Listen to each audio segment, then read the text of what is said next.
Ma'am ये क्या हुआ? स्लाइड्स हैं? Yes ma'am. ये सारी हैं। एक, अच्छा जी। पहला जो है कन्वेंशन, दैट इज कंजर्वेटिज्म। इस कंजर्वेटिज्म को हम प्रूडेंस कॉन्सेप्ट भी कहते हैं। प्रूडेंस क्या होता है कि दूरअंदेशी रखना अपने मामलात में। दूरअंदेशी क्या है कि अगर फ्यूचर में कोई लॉस वगैरह इनकर होना है उसको तो कंसिडर कर लेंगे, लेकिन अगर प्रॉफिट एक्सपेक्ट कर रही है कंपनी तो उसको कंसिडर नहीं करेंगे। ये सिंपल इन सिंपल टर्म्स अगर कहा जाए तो कंजर्वेटिज्म कहते हैं। अब फॉर एग्जांपल आप लोगों ने चीजें बेची और उधार पर बेची, तो अब क्या बन गया आपके पास, क्रेडिटर्स या डेटर्स?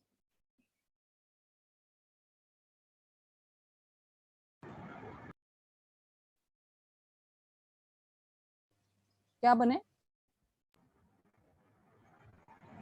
डेटर। डेटर्स बन गए। अब डेट फॉर एग्जांपल आप लोगों ने जनवरी में चीजें बेची, डेटर्स ने कहा था कि हम आपको फेब में पे कर देंगे। अब डेटर्स जो हैं फेब में जाके अभी उन्होंने पेमेंट्स नहीं की।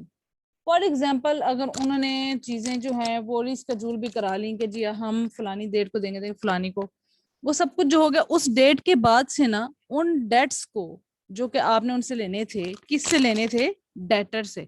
ये लफ्ज पढ़ा था ना हमने कि अगर जिस अमाउंट की चीज उनको बेची होगी उस अमाउंट को कहेंगे डेट, उधार, और जिनसे लेना होगा वो होंगे डेटर्स। अब वो जो उधार है या वो जो डेट्स हैं, अगर वो जो उन्होंने कहा था कि फेब में वो पे करेंगे, पे बैक करेंगे, लेकिन वो फेब में पे बैक नहीं कर रहे, वो प्रोलॉन्ग कर गए हैं, अभी तक आपको नहीं दे रहे। फॉर एग्जांपल आप लोगों को ये लग रहा है मे बी ये इन फ्यूचर जाके पे भी ना करें, तो वो कहलाते हैं, उनको हम फिर लिखना शुरू कर देते हैं अपनी किताबों में, अकाउंट्स की किताब में, बैड डेट्स। बैड डेट्स क्या हुए फिर? वो वाले उधार जो अभी तक आप लोगों को नहीं मिले वापस, उधार जो आपने दिए थे, फॉर एग्जांपल चीजें सेल की थी लेकिन अभी तक वो आपको रिटर्न या पैसे वगैरह अभी तक उनके नहीं मिले, वो क्या हो गए? Bad debts. अब अगर देखा जाए ये जो बैड डेट्स हैं, अगर ये जाकर वो नवंबर में आपको पेमेंट कर दें तो ये बैड डेट्स को हम कन्वर्ट कर देते हैं गुड डेट्स में, कि जी हमारे जो पैसे हैं ना हमें वापस मिल गए। अब ये जो सारा कॉन्सेप्ट है ना कि बैड डेट्स में कन्वर्ट कर दिया, उसकी वजह ये है कि हम जो हैं बैड डेट्स को लाइक उसकी जो एक लॉस हो सकता था कंपनी को, हमने उसको कंसिडर करना शुरू कर दिया पहले। ये कंजर्वेटिज्म कह रहा है, ठीक है, कि वो वाले डेट्स जो कि आपको पे आउट करने थे, डेटर्स ने अभी तक नहीं किए, हमने उनको बैड डेट्स लिखना शुरू कर दिया कि जी कंपनी को लॉस है, वो खर्चा लिख लेते हैं हम, वो क्या हो जाते हैं? Bad debts. अब होता ये है, इसके लिए जो क्रिटिसिज्म बताया जाता है वो ये कि जो अकाउंटेंट्स होते हैं ना, वो उस बैड डेट्स के लिए प्रोविजन क्रिएट करते हैं। प्रोविजन का क्या मतलब होता है? चलिए प्रोविजन वाली बात बाद में करेंगे, पहले बैड डेट्स की करें।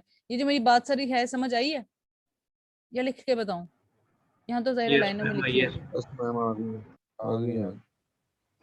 अकाउंटिंग में क्या होता है? Convention of conservatism also known as the doctrine of prudence, जो भी बताया, is a policy of anticipating future possible future losses but not future gains.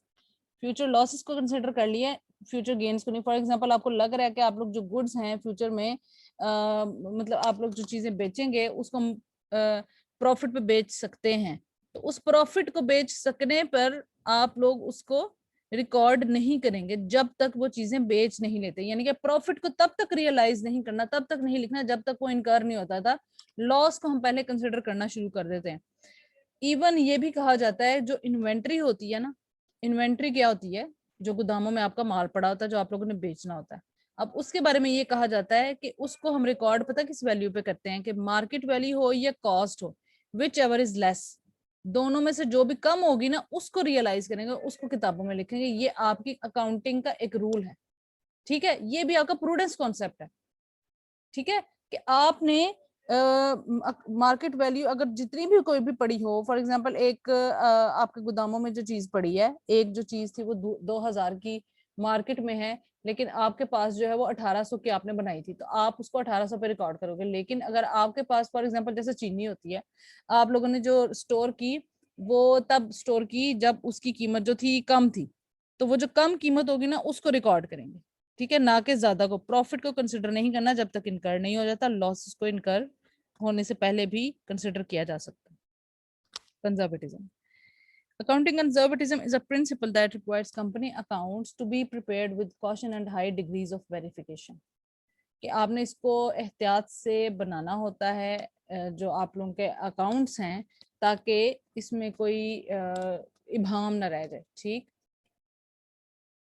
Generally इसका कॉन्सेप्ट क्या है, is two factor the worst case, यानी कि जैसे अभी बताया कि मार्केट वैल्यू है या कॉस्ट वैल्यू है, दोनों में से कम जो होगी वो, यानी कि जो इंफीरियर जिसकी अमाउंट बन रही होगी वो रिकॉर्ड करेंगे। वर्स्ट केस सिनेरियो को आपने कंसिडर करना होता है।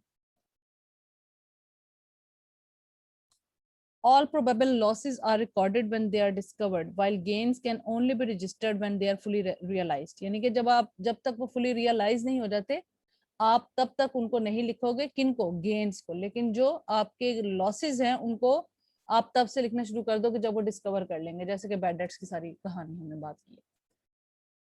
अगर अकाउंटेंट के पास टू सिचुएशंस हो to choose from when facing an accounting challenge, जब अगर कोई दो सिचुएशंस हैं अकाउंटिंग में, अगर उसको आ जाए तो क्या होगा, जिसके कम number the one that yields, yield का मतलब होता है जमा करना, आपके पास उसके आंसर आ रहे हो, inferior numbers should be selected, जिसके कम नंबर्स होंगे वो आप सिलेक्ट कर लोगे। अब क्रिटिसिज्म क्या है? मैम ये सारे अकाउंटिंग वो जो कंजर्वेटिव जो आप हम्म बता रही हैं हम्म। उसके सारे पॉइंट्स हैं। हाँ जी, सारी बातें सेम ही है, वो थोड़ा बहुत घुमा फिरा के थोड़ा सा लिखा हुआ। मतलब एक दफा उन्होंने कहा कि चीजें जो हैं आपने पॉसिबल लॉसेस को तो कंसिडर कर लेना, पॉसिबल गेन्स को नहीं करना। दूसरी तरफ वो कह रहे हैं कि इन केस अगर कोई दो सिचुएशंस है, जैसे कि कहा कि कॉस्ट और market, in case of inventory, inventory बार बार बता रही हूँ, in case of inventory cost और मार्केट वैल्यू में से जो भी वैल्यू लेस होती है हम उसको किताबों के अंदर लिखते हैं। This is the rule of accounting, ठीक है।